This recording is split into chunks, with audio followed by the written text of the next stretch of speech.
Magnétora présente Mitzion, magazine culturel sonore réalisé pour les communautés juives de France.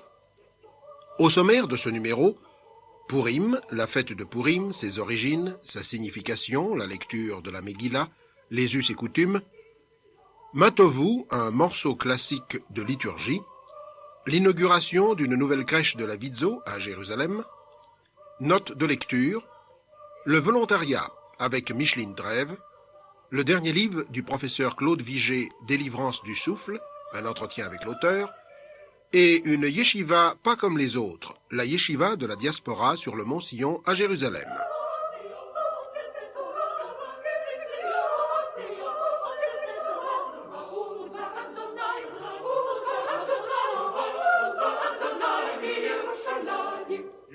La joie augmente dès que le mois d'Adar commence, dit la tradition populaire, et ceci est évident, puisque la fête de Purim est là, toute proche.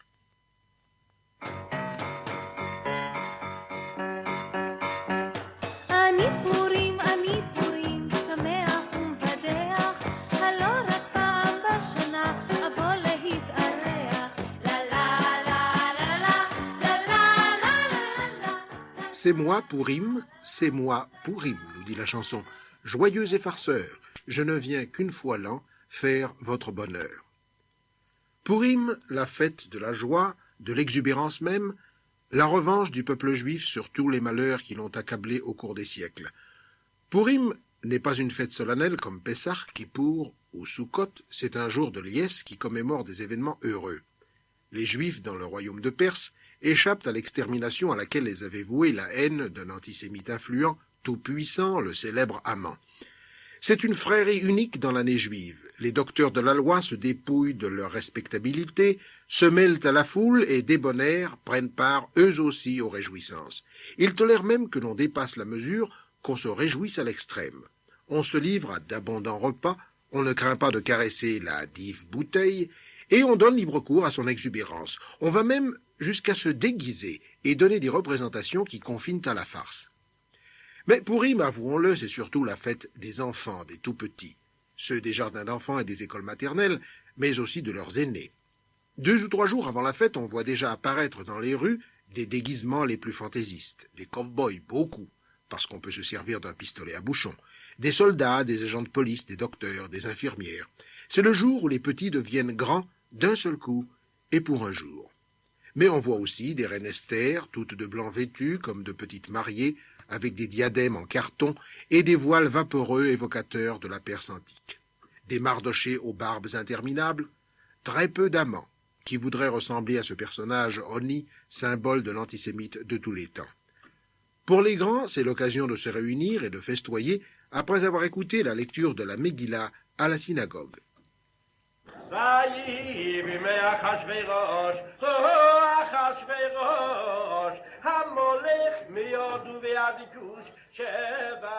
Ce fut au temps du roi Assuérus qui régnait depuis l'Inde jusqu'en Éthiopie sur 127 provinces. Le roi fit un festin la 3e année de son règne, auquel il convia les commandants de l'armée des Perses et des Mèdes, les grands et les chefs des provinces, et il leur montra la splendide richesse de son royaume. Un avis fut lancé dans tout le royaume, invitant les plus belles filles à se présenter à la cour. Celle qui plairait au roi prendrait la place de la reine Vashti. Esther ne fit connaître ni son peuple ni sa naissance, car son oncle Mardoché lui avait défendu d'en parler.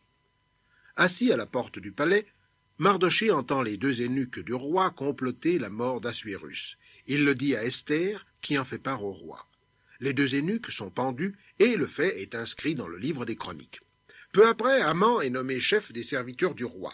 Tous les serviteurs fléchissaient le genou devant lui, mais Mardoché ne se prosternait point. Haman en conçut une grande fureur et voulut détruire le peuple de Mardoché, tous les Juifs qui se trouvaient dans le royaume d'Assuérus. C'est alors que Mardoché parle à Esther et la charge d'une importante mission. Elle doit raconter à son époux le roi le sort qu'Haman réserve aux Juifs. Vous connaissez la suite. Haman est pendu haut et court, et les Juifs sont sauvés. C'était un résumé très succinct de la Megillah, le rouleau d'Esther, dont la lecture se fait à la tombée de la nuit.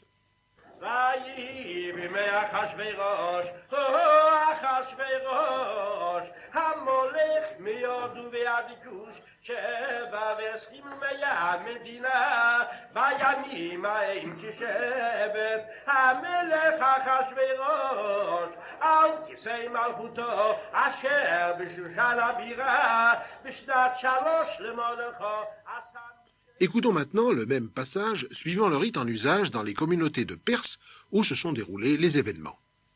ויהי בימי אחשוורוש, הוא אחשוורוש המולך מהודו ועד כוש 27 ומאה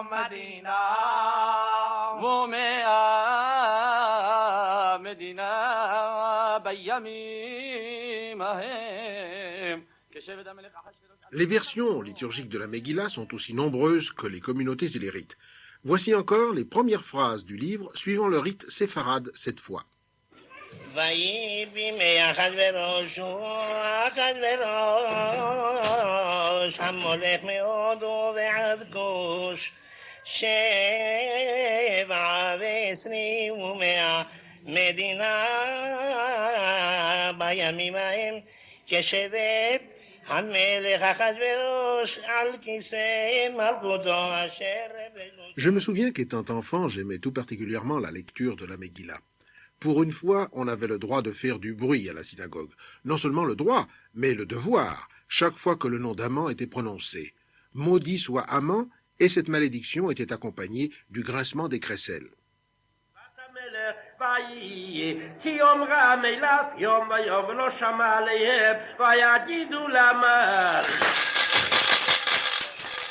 לראות היעמדו דברי מרדכי כי הגית להם אשר הוא יהודי וירא המן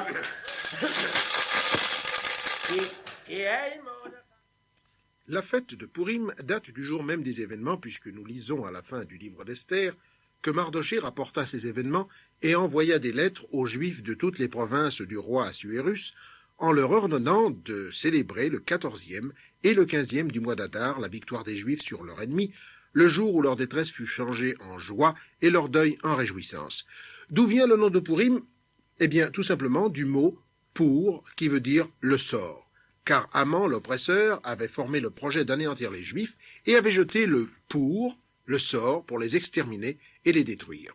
Ces jours portent donc le nom de sort au pluriel, les sorts Purim. Hag Purim, la fête de Purim, est une grande et belle fête pour les enfants, la fête des masques, des crécelles et des danses. Oui, mais aussi la fête des pâtissiers et des mères de famille qui confectionnent des dizaines, des centaines, des milliers d'oreilles d'Aman, en hébreu Ozne Haman, les Hamentash, gâteaux triangulaires remplis de grains de pavot ou de confiture ou encore de noix ou d'amandes. On s'offre mutuellement des cadeaux, en général des sucreries, Mishloach Manot, littéralement l'envoi de portions. Et il est permis de boire, jusqu'à ne pouvoir faire la distinction entre maudit soit Haman et béni soit Mardochée. En Israël, des bals costumés sont organisés un peu partout et l'on peut voir ce soir-là d'étranges personnages monter dans les autobus ou se promener dans les rues. Des concours de costumes ont lieu dans toutes les écoles et plusieurs jours avant Purim, les enfants préparent leur déguisement à grand renfort de papier crêpe, de chiffon, de colle et bien entendu de l'arsenal cosmétique de leur mère qui à Purim subit des dommages sérieux. Mais est-ce que Purim est seulement cela, fête religieuse, nationale ou populaire, ou les trois à la fois?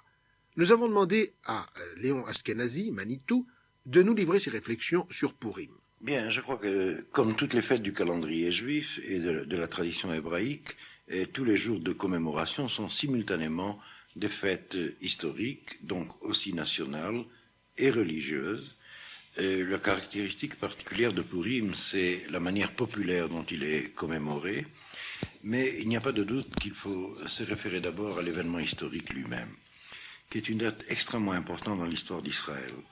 Il faut savoir que l'histoire d'Israël est une histoire très longue, et il y a eu une première partie, une première longue partie, qui était la partie hébraïque. La partie hébraïque de l'histoire d'Israël s'achève à la destruction du premier temple. Et là s'ouvre une période de 70 ans d'exil, vers la fin de laquelle, grosso modo, se passent les événements que raconte le livre d'Esther. Et ceci se passe par rapport à notre calendrier contemporain, 450 ans à peu près avant l'ère actuelle. Donc il faut simplement ajouter 1978 années à ces 450 ans pour se rendre compte qu'il y a là un volume de temps assez considérable. Du point de vue de la tradition juive et religieuse et nationale, c'est l'époque où nous situons la naissance du judaïsme comme héritier de la période hébraïque de l'histoire d'Israël. Et voici grosso modo quelle en est la différence. Pendant tout le temps hébraïque, le phénomène particulier à l'histoire d'Israël est le phénomène de la prophétie. Alors le livre d'Esther, qui est d'ailleurs le dernier livre du canon biblique, est le livre où s'achève la période prophétique et commence la période propre à la religion juive comme héritière de la prophétie hébraïque.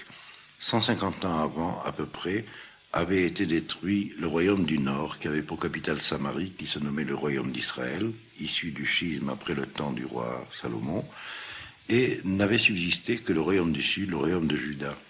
Le royaume de Juda, à son tour, est détruit et va en exil. Le peuple juif s'est forgé dans cet exil de Babel, et en particulier au moment des événements qui nous sont racontés par le livre d'Esther dans l'Empire perse. En effet, le mot de juif apparaît pour la première fois dans le livre d'Esther, dans le sens que nous le connaissons actuellement. C'était d'abord judéen, mais le royaume de Juda ne comportait pas seulement que la tribu de Juda, il y avait aussi la tribu de Benjamin, une partie de la tribu de Manassé et une partie de la tribu de Lévi. C'étaient les rescapés de l'ancien Israël des 12 tribus. Et le peuple juif se définit au moment de ces événements comme héritier du peuple hébreu. Ce qu'il y a d'important, c'est qu'apparaît ce que nous avons connu depuis tout ce temps-là comme étant la diaspora. La diaspora qui a été coupée par les 400 ans du deuxième royaume de Juda, mais qui dure jusqu'à l'État d'Israël contemporain pendant à peu près 2000 ans, 2400 ans en y ajoutant le temps de l'exil de Babel. Et la commémoration de la fête de Purim, c'est d'une certaine manière, et très profondément d'ailleurs, le fait que la diaspora juive a sauvé l'existence du peuple d'Israël. Toutes les nations, toutes les cultures, toutes les civilisations ont leur temps d'histoire. Et tout se passe comme si, en ce temps-là, le temps hébraïque s'achevait à cause de la destruction par la civilisation mésopotamienne, mais que la communauté judéenne devenue juive dans l'empire de Perse a représenté cette dimension de survie du peuple d'Israël. Et c'est pourquoi très rapidement le peuple juif a ressenti très profondément que cette fête commémorait au fond sa propre fondation comme héritier de l'Israël du temps des Hébreux. La grande différence donc que je viens de citer, le phénomène de la prophétie cesse, et donc le phénomène du dévoilement de l'aspect providentiel et miraculeux de l'histoire d'Israël tel qu'il est raconté dans la Bible, à partir du temps de la reine Esther, si j'ose dire, du temps de Mardoché. C'est donc le temps de Ezra et Néhémie qui ont fondé le judaïsme, en fondant le deuxième royaume de Juda. Le miracle est ressenti comme un miracle caché.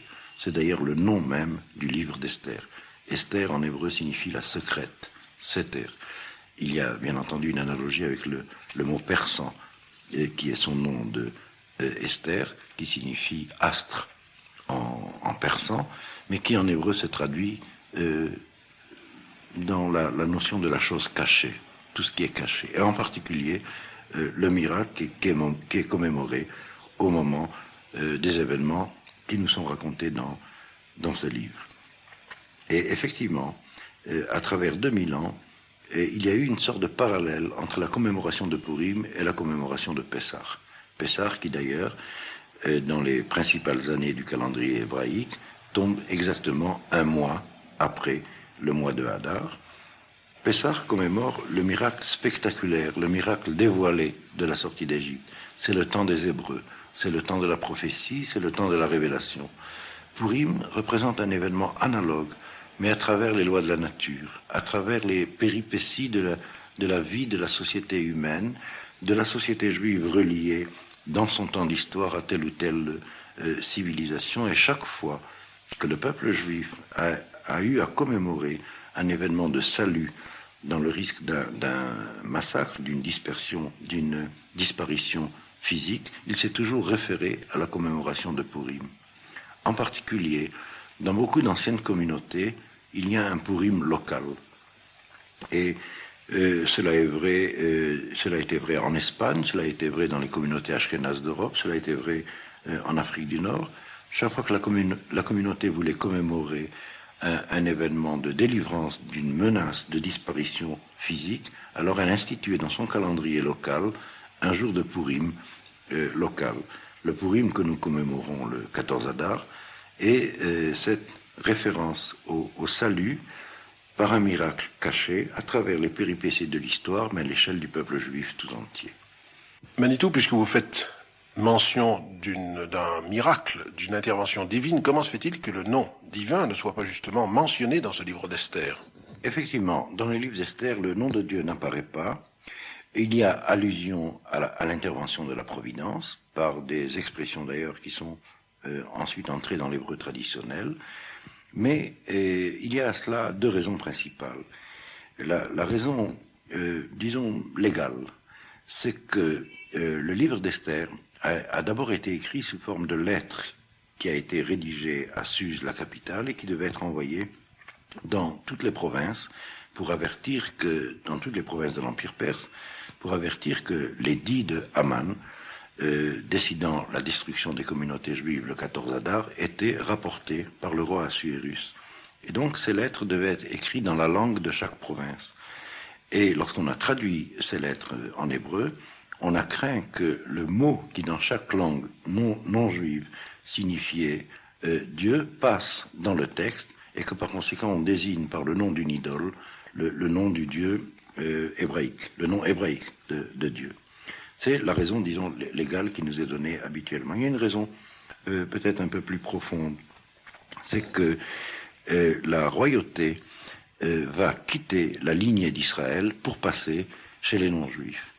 Et le nom de Dieu n'est invoqué que sur la descendance de Abraham à travers les rois d'Israël dans l'ensemble du récit biblique.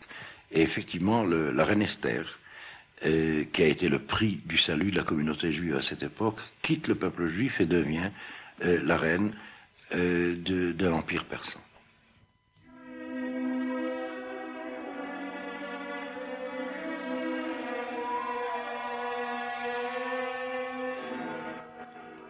La Chazanout est l'ensemble des mélodies et des textes de la liturgie juive qui englobe aussi bien les airs qui se sont transmis de père en fils et de communauté à communauté que les chants écrits par des chazanim, les chantres de la synagogue ou des compositeurs inspirés par les textes des prières. La Chazanout ashkénaze, très riche, s'inspire des mélodies d'Europe orientale mais n'est pas exempte d'influence occidentale. Nous allons écouter un chant classique de la Chazanout ashkénaze, le célèbre Matovu de Lewandowski, compositeur né à Berlin en 1821. Matovu ohalecha Yaakov, mishkenotecha Israël, que tes tentes sont belles, ô Jacob, tes demeures, ô Israël.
C'était notre intermède Chazanout.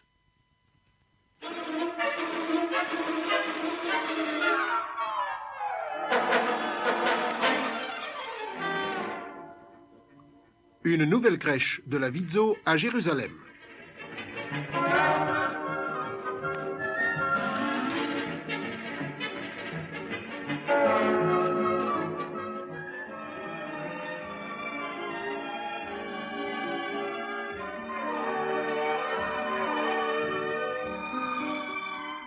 Neve Yaakov, l'oasis de Jacob, un des nouveaux quartiers de Jérusalem à 15 minutes du centre de la capitale. La grande banlieue. Des maisons de 10 à 12 étages, des avenues tirées au cordeau bordées d'arbres, des ronds-points fleuris, des taches de verdure, des jardins. Tout ici est agréable à contempler. On l'a construit selon un plan bien étudié. Les habitants, des nouveaux immigrants, des jeunes couples, des familles nombreuses évacuées des quartiers insalubres de la ville. Une population laborieuse qui a besoin de nombreux services et surtout de jardins d'enfants, de maternelles, de crèches. Pionnière à Jérusalem, comme dans d'autres villes du pays, la Vidzo répond à l'appel lancé il y a 4 ans par les familles de Neve Yaakov, par les femmes dont les époux sont allés en toute hâte, le jour même de Kippour, rejoindre leurs unités. Une crèche s'organise pour accueillir une 40aine d'enfants, mais répond difficilement à la demande. Il faudrait pouvoir construire une vraie crèche à la place du petit local préfabriqué qui se dresse, anachronique, dans un coin encore désert du quartier. L'idée lancée par Raya Yaglom, présidente de la Viso mondiale, fait son chemin. Les donatrices sont trouvées en la personne des baronnes Nadine et Marie-Hélène de Rothschild. La municipalité de Jérusalem alloue le terrain et les travaux commencent. Aujourd'hui, tout le monde est là pour l'inauguration, les 2 baronnes bien sûr, mais aussi leurs époux, les barons Edmond et Guy, le maire de Jérusalem, Teddy Kollek, les délégués de la Viso mondiale et israélienne, M. Jacob Sour, ancien ambassadeur d'Israël en France, et M. Walter Eitan, ancien ambassadeur en France également, et président de l'ORTI, des centaines d'invités et le président d'honneur de la cérémonie, le ministre de l'Absorption, M. David Lévy. Il y a des discours, bien sûr, mais ils sont brefs. Madame Yaglom donne des chiffres impressionnants. 160 enfants sont gardés dans cette nouvelle crèche qui porte le nom des 2 baronnes, alors que 400 ont été inscrits par leurs parents. La crèche de Neve Yaakov est la 20e de la Vidzo à Jérusalem. La Vidzo a déjà construit 148 crèches et s'occupe de 35 000 enfants, apportant ainsi une contribution importante à l'absorption des familles de nouveaux immigrants. Le ministre David Lévy remercie tout d'abord les 2 baronnes et la famille Rothschild pour l'aide apportée à la construction de la crèche. C'est un honneur pour moi d'être présent avec vous après cette belle œuvre qui a été faite grâce à votre don, à votre aide et grâce à Vidzo, dont je sais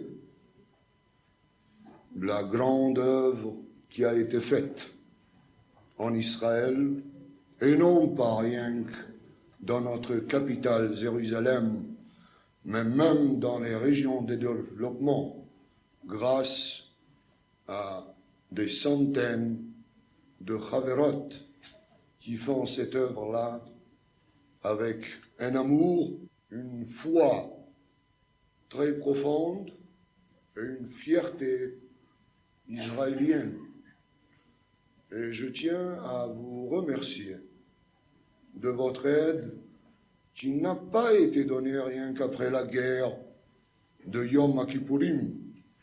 L'aide de la famille Rothschild a été pour nous, pour le peuple juif, même dans la Gola, et surtout dans la Gola, une aide plus que matérielle, c'était une aide morale, une fierté. Le ministre évoque ensuite avec nostalgie l'époque où il était vice-président du conseil local de Beth-Shean et où la Vidzo est venue s'implanter dans la ville de développement avec un courage exemplaire dans un véritable acte de foi. Époque difficile entre toutes où la Vidzo a contribué à alléger les difficultés des nouveaux immigrants. Je suis un de ces milliers qui sont arrivés des années 50 où nous n'avions rien à proposer aux immigrants.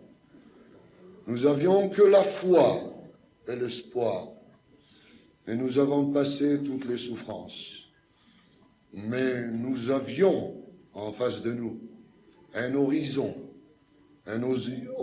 de fierté, un horizon qui un jour viendra, où de toute cette obscurité, ténèbres et souffrances, il y aura une grande lumière. Je tiens à vous remercier en mon nom, au nom du gouvernement, Velachem Todaraba al Polatron.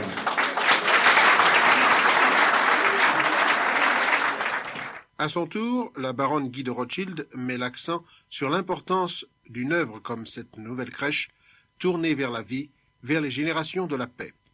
Monsieur le ministre, monsieur le maire, madame la présidente de la WIZO, mesdames, messieurs, mon premier mot sera pour dire merci.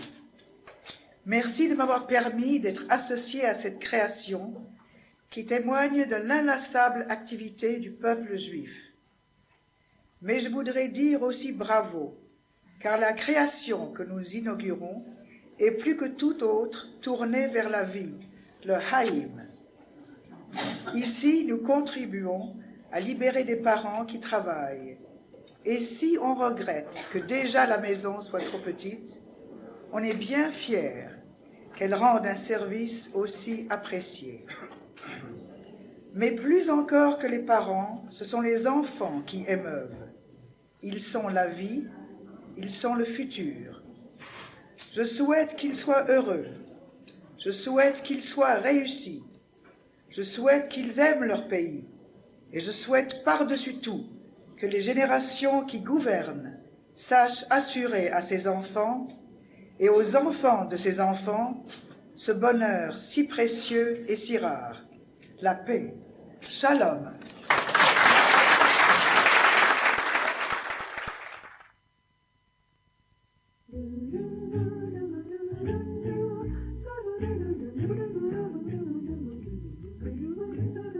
Nous avons lu pour vous Histoire d'une communauté juive, Rohan, par Monique Lévy aux éditions Chovat, et Moïse d'André Amar aux éditions du Rocher.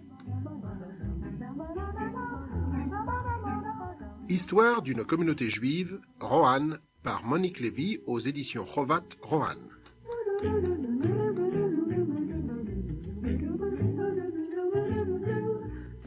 Il existe en France une communauté qui n'est pas pareille aux autres.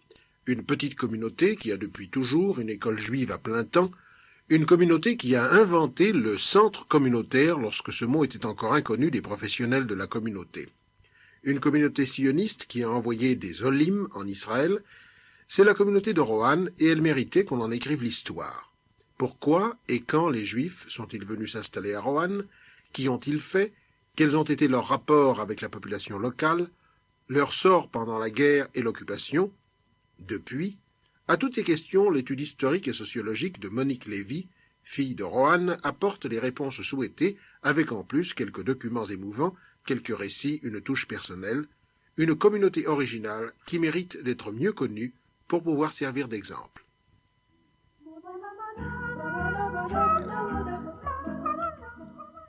Moïse d'André Amar aux éditions du Rocher.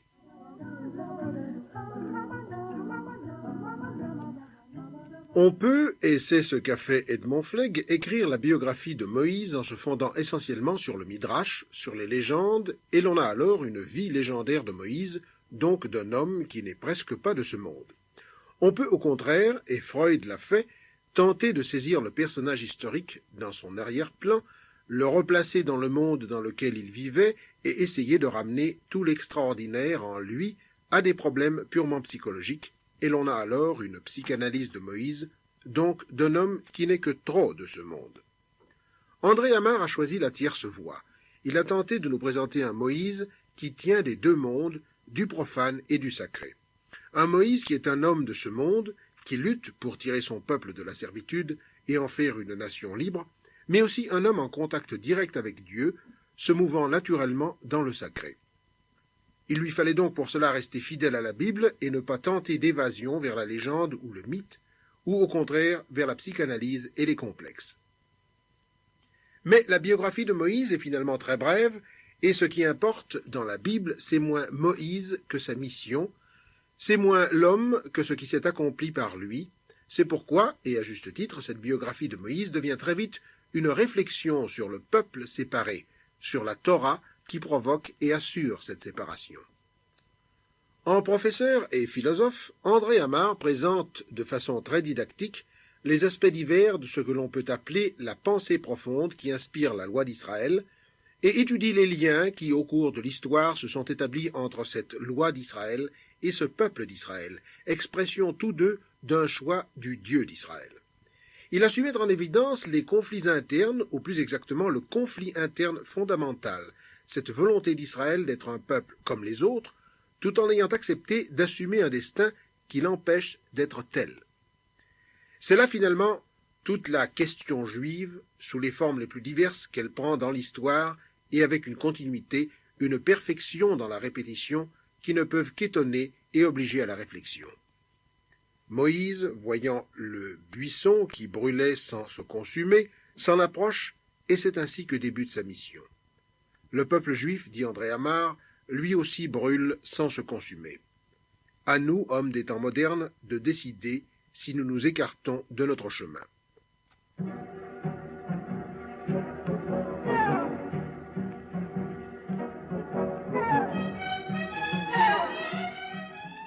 Le volontariat de Paris à Jérusalem avec Micheline Trèves.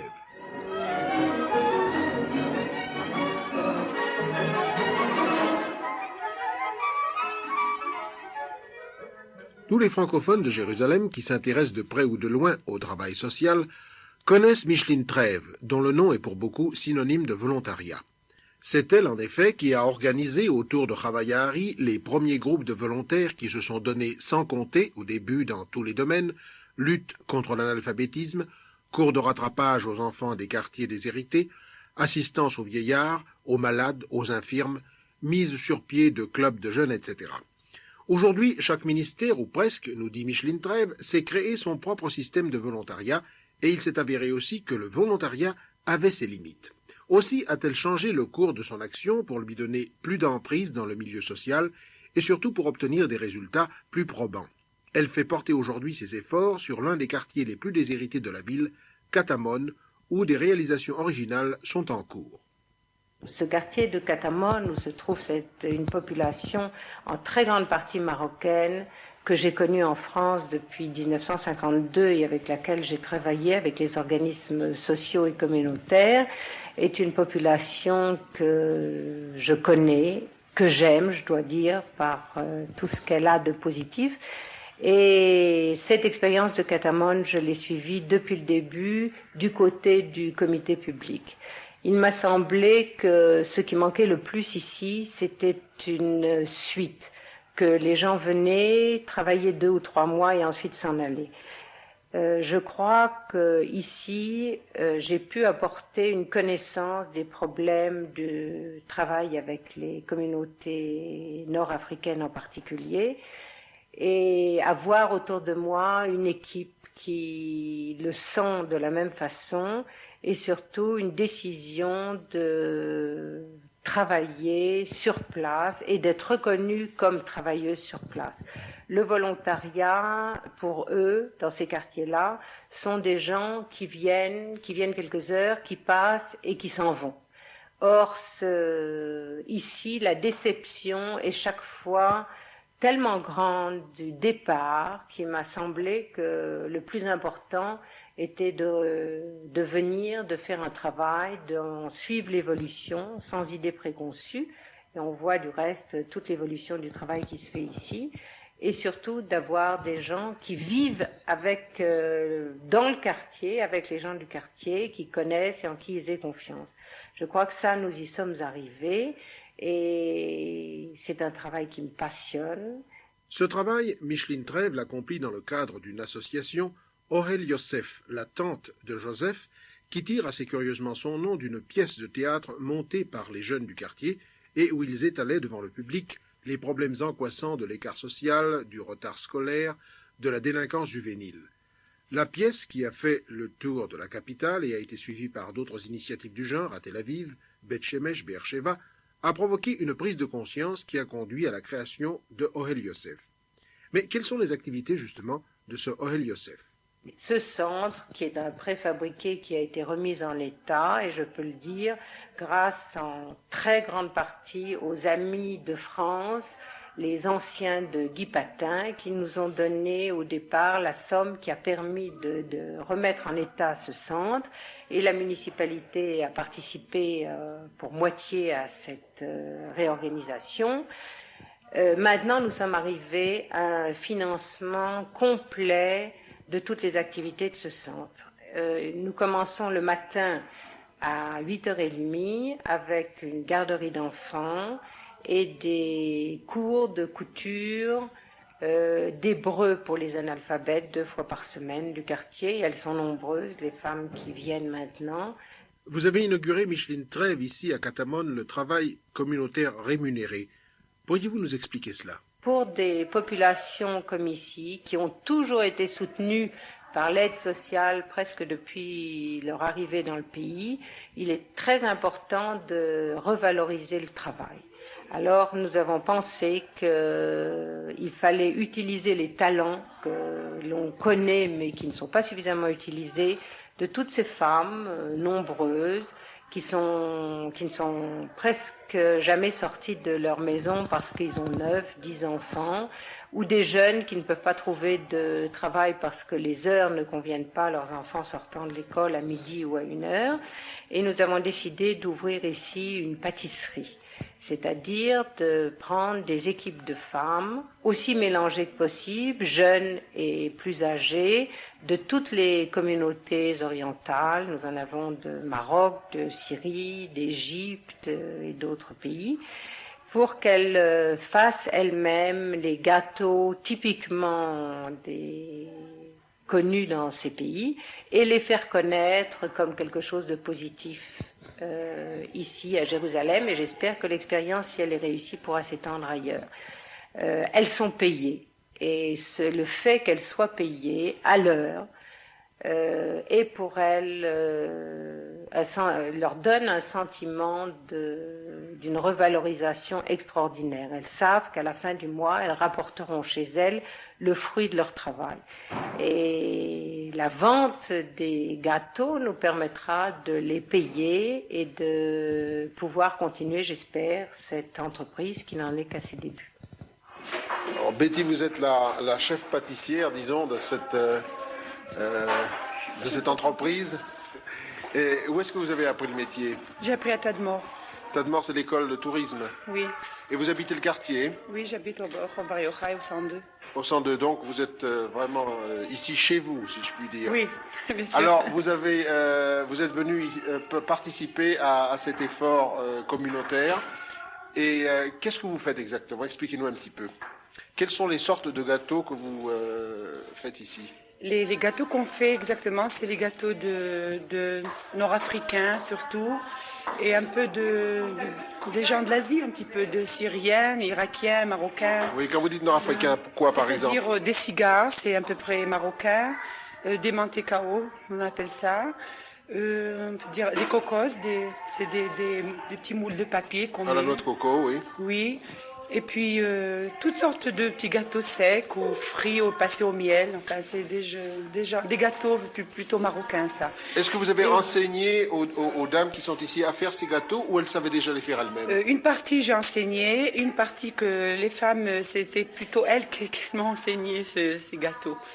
Alors on peut trouver ici en somme une sorte de concentré de toute la pâtisserie nord-africaine. Nord-africaine et en même temps aussi de l'Asie. Et d'Asie aussi. Oui. Est-ce que pour Purim, vous allez faire quelque chose de spécial? Pour Purim, oui, on va faire des Oznaman, c'est-à-dire c'est ma sortie pour Purim. Et puis je crois que ce serait les mêmes sortes de gâteaux qu'on fait aujourd'hui, et peut-être un peu plus. Oui. Est-ce qu'à Purim, il y a des gâteaux spéciaux en Afrique du Nord? Des gâteaux spéciaux, oui. C'est-à-dire on appelle ça en Tunisie des manicotis, et on fait des macroutes, c'est fait à la semoule, frit et passé au miel aussi. Et des yo-yo, qu'on appelle ça, c'est aussi pour Purim.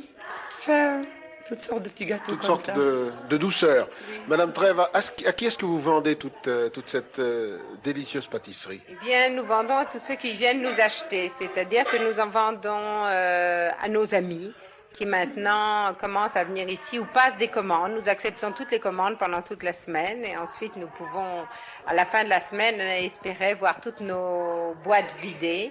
Et puis les gens qui commencent à entendre parler de cela et qui ont des réceptions ou qui ont des brides ou qui ont des choses comme ça, maintenant se disent que c'est une bonne idée de faire quelque chose d'un peu différent de ce qu'ils faisaient avant ou de se donner moins de travail. Et nous arrivons pour le moment à écouler toute la marchandise que nous faisons. Faire connaître Catamon par la dégustation. Faire connaître Catamon par ses côtés positifs et non uniquement par ses côtés négatifs tel qu'il est connu à l'heure actuelle. Et je crois surtout que le fait que nous fassions ça amène les organisations de la municipalité à s'intéresser à cette entreprise, à venir voir sur place et nous permet d'améliorer tout l'environnement. Parce que si nous disons que nous voulons vendre sur place ou que nous voulons ouvrir au printemps une espèce de cafétéria ou des tables ou des chaises à l'extérieur, ils savent que nous ne pouvons pas être entourés d'ordures. Alors ils plantent des arbres, ils améliorent tout l'environnement et je crois que c'est positif pour de nombreuses raisons. Bien, ça là va au-delà de tout ce que je vous ai dit sur la valeur du travail et sur la connaissance des gâteaux des origines séfarades. Mais cette œuvre qui s'accomplit ici sur place, grâce au dévouement de Micheline Trèves, est la prolongation de ce qui a été fait en France pendant de longues années. J'ai gardé vraiment des liens extrêmement serrés et extrêmement amicaux avec tous ceux que j'ai connus en France et avec lesquels j'ai travaillé et qui nous ont soutenus. Alors, bien sûr, la coopération féminine en premier. Nos liens au bout de 6 ans ne se sont pas relâchés. Nous sommes en contact constant. Ils suivent le travail que nous faisons ici avec beaucoup d'intérêt. C'est la coopération féminine qui fournit presque entièrement tous les vêtements qui vont dans notre boutique de vêtements bon marché de Catamon-Vabre. Et surtout, ce qui se fait à Catamon-Tête est soutenu par un fonds qui a été créé par les anciens de Guy Patin. Je crois que beaucoup connaissent cette institution dont Hélène et Nathan Samuel ont été les directeurs pendant de longues années et avec lesquels ils ont gardé, eux, des liens extrêmement serrés. Je travaille en complète liaison avec eux et ils soutiennent notre entreprise ici, ils aident financièrement quand nous en avons besoin et surtout de leur appui moral et constant parce que je crois que ce qui se passe ici leur tient très à cœur et je voudrais que ce lien avec la France continue de façon, je dois dire, pas seulement financière, mais aussi leur intérêt pour toutes les expériences qui sont faites ici et qui intéressent la France et Israël.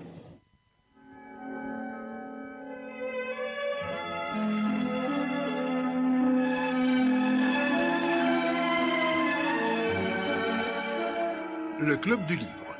La délivrance du souffle, le dernier livre du professeur Claude Vigée.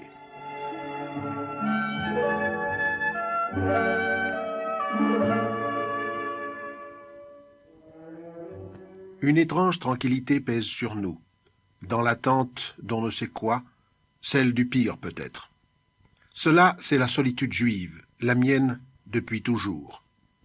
Elle nous dresse, muets contre ce qui est plus grave que la solitude, la mort, tout simplement.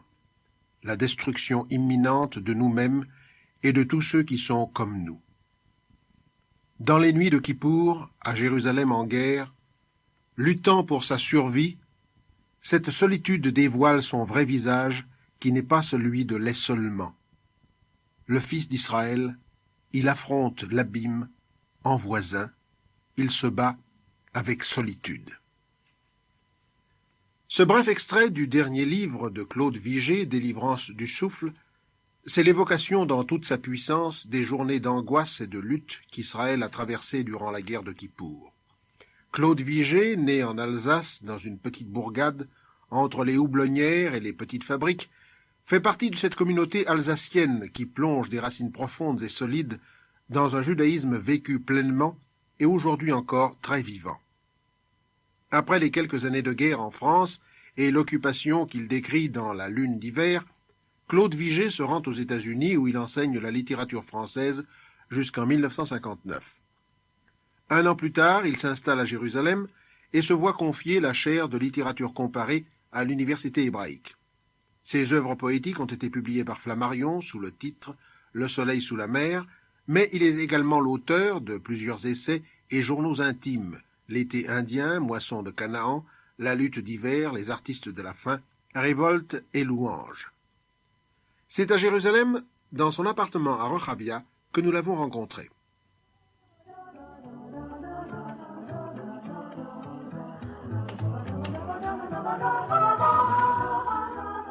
Professeur Vigée, délivrance du souffle, c'est Kippour, la guerre de Kippour, comme vous l'avez ressenti, mais c'est aussi, je crois, à propos de la guerre de Kippour, le destin juif que vous ressentez comme un souffle qui traverse l'histoire depuis que le peuple juif y a fait son entrée. Ces journées de Kippour 73 et les années lourdes, étouffantes, menaçantes qui ont suivi ont peut-être été une épreuve décisive pour le peuple juif, aussi bien dans la diaspora qu'en Israël. Cette épreuve, c'était la suivante, à mon avis. Il y a eu là, bien sûr, un coup d'arrêt. Certains même y ont vu un échec. On a dramatisé peut-être un peu trop les défaillances qui se sont manifestées, défaillances qui sont d'ailleurs endémiques chez nous, pas seulement dans l'Israël de nos jours, mais je crois dans l'Israël éternel. Je crois que les Juifs, partout, les Juifs de la Galoute aussi bien qu'ici, à Jérusalem, ne sont que trop enclins à jeter la manche, comme on dit, après la cognée, à laisser aller les choses, à se griser d'une sorte d'insouciance qui alterne avec le souci. Évidemment, nous sommes le peuple spécialiste du souci, au singulier du grand souci, de la tzara. Justement, peut-être à cause de ce souci permanent, nous avons tendance à nous en détacher. Oui, c'est ça. C'est l'envers de la médaille. N'est-ce pas ? Alors, lorsque la moindre éclaircie s'annonce avec une naïveté assez impardonnable, nous essayons d'oublier, nous qui sommes le peuple du Zicharon, de la mémoire, n'est-ce pas ? Le peuple de la fidélité à la totalité du temps, nous essayons de couper le courant, d'oublier ce temps, tout le temps, ou de n'en choisir que ce qui nous paraît agréable. Bref, pour avoir été soumis à tant de pression, à tant d'angoisse à travers des dizaines et des dizaines de générations, nous nous conduisons comme des enfants lorsqu'il y a un intervalle de joie, de légèreté. L'espoir, nous le trahissons souvent en le transformant en irresponsabilité. C'est un défaut national, c'est un défaut ethnique, spirituel. Ce qui n'est que remise de peine ou sursis parfois, nous y voyons arbitrairement ce que nous appelons la Géoula, n'est-ce pas ? Or, la Géoula, ça ne se fait pas comme ça. La vraie libération, la vraie rédemption, le rachat de toute l'histoire ne se fait pas en fermant les yeux sur l'histoire. Aujourd'hui, nous voyons mieux, peut-être, comment toutes ces choses exigent du temps, de la maturation, une patience terrible. Il faut savoir attendre dans la nuit, et lorsque l'aube s'annonce, il ne faut pas tout de suite crier que c'est l'aube de l'éternité. C'est déjà le jour. Ce n'est pas le jour, et surtout ce n'est pas le jour de l'éternité. Est-ce que c'est ce que vous avez voulu dire dans votre livre ? Oui, c'est cela que j'ai voulu dire. C'est que les choses ne se font pas toutes seules. On parle de miracle, mais c'est toujours après coup. Pendant que le miracle se produit, c'est interminable. Cela, on l'avait un peu oublié entre 67 et 73. Et c'est pourquoi il y a eu ce terrible choc en retour. Cette fois-ci, en 77, 18, je crois qu'on fait les choses avec beaucoup plus de sérieux, avec Covette Roche, avec un poids dans la pensée qui empêchera de dérapage.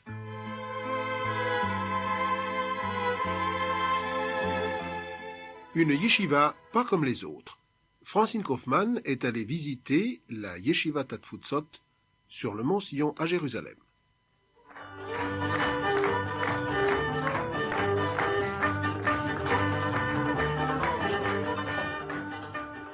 Ce que vous entendez là n'est pas une square dance, mais un cri de foi lancé par les jeunes étudiantes de la yeshiva de la diaspora.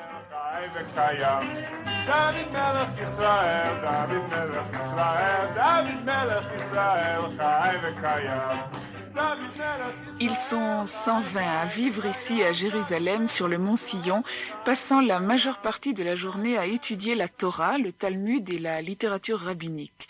120 jeunes hommes et femmes issus pour la plupart de milieux assimilés de la diaspora et d'Israël et qui ont redécouvert le judaïsme et ses richesses. Sous la direction du rabbin Mordechai Goldstein, ils essayent non seulement de développer leur propre personnalité juive, mais encore de rayonner, d'attirer vers eux tous ceux qui se cherchent ou qui simplement sont indifférents par ignorance. L'un des instruments les plus efficaces pour créer cette communication avec l'extérieur est le groupe musical de la yeshiva. Un certain nombre de musiciens, professionnels ou semi-professionnels, des compositeurs, des chanteurs, ont rejoint ces dernières années les rangs de la yeshiva. La musique est restée pour eux leur principal moyen d'expression, mais elle est dédiée aujourd'hui à l'expression de leurs préoccupations religieuses.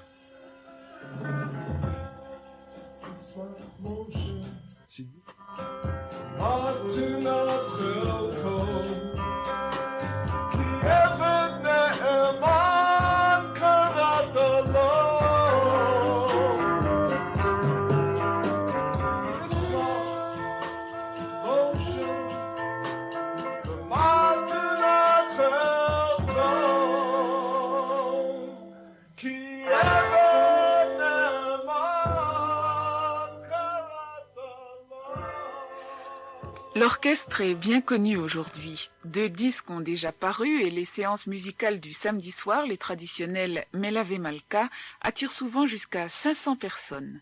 En l'été, le groupe a donné chaque mardi un spectacle en anglais au théâtre Tzafta de Jérusalem, dont la salle s'est avérée la plupart du temps trop petite. J'ai beaucoup aimé l'atmosphère, très personnelle, très sincère, très intime, très religieuse aussi. J'ai beaucoup aimé la musique, le rythme, c'était varié, ça m'a fait quelque chose. C'est très intéressant de voir que ces personnes peuvent exprimer leur judaïsme de cette façon-là. Et on peut voir de la façon dont ils chantent, qu'ils ressentent leur judaïsme et qu'ils arrivent à communiquer quelque chose. J'ai trouvé le spectacle très touchant et très marquant et je pense que ça a pu attirer beaucoup de gens qui connaissent pas milieu ni religieux ni chassidique. Et ça peut peut-être les amener à s'intéresser aux problèmes religieux. Je trouve que c'était bien sympathique, mais très amateur. Bon, le problème qu'on se pose, c'est de savoir si c'est plus acidique que pop ou plus pop que acidique. Bon, donc disons que aussi je reprocherais un aspect très plagiaire. Bon, disons que ce qui ressort de là, c'est peut-être une recherche authentique d'identité. Donc, somme toute, c'est agréable et c'est important aussi. Moi, je trouve que la synthèse pop, folk n'est pas tellement bien réussie. C'est plus pop que folk. Mais enfin, la musique respire quand même la joie et l'espoir. Une soirée très agréable en conclusion. À n'en pas douter, le mélange de spiritualité et de rythme pop est l'un des éléments les plus étonnants de ces spectacles. Les jeunes écrivent eux-mêmes leurs œuvres et venant pour la plupart des États-Unis, ils ne peuvent ni ne veulent renier l'influence de la musique américaine qu'ils intègrent au contraire à l'inspiration juive comme l'avaient fait autrefois les klezmerim, les musiciens d'Europe orientale pour la musique slave ou européenne.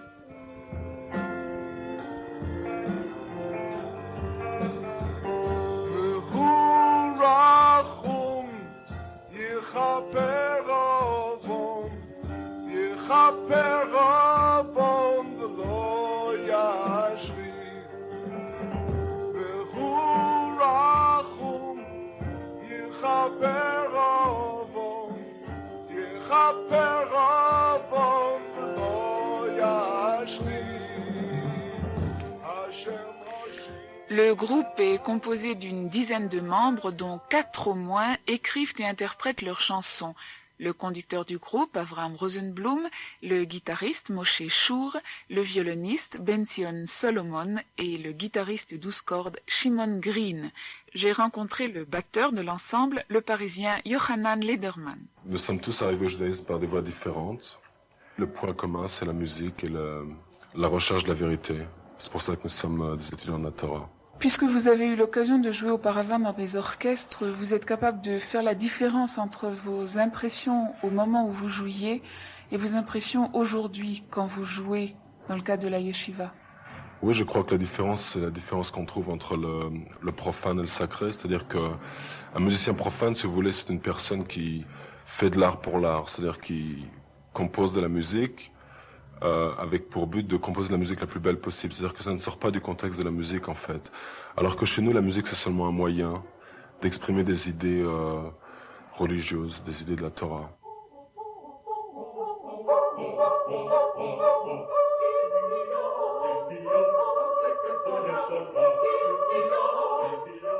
Vous venez d'entendre Mitzion, un magazine culturel sonore réalisé pour les communautés juives de France par Magné Torah.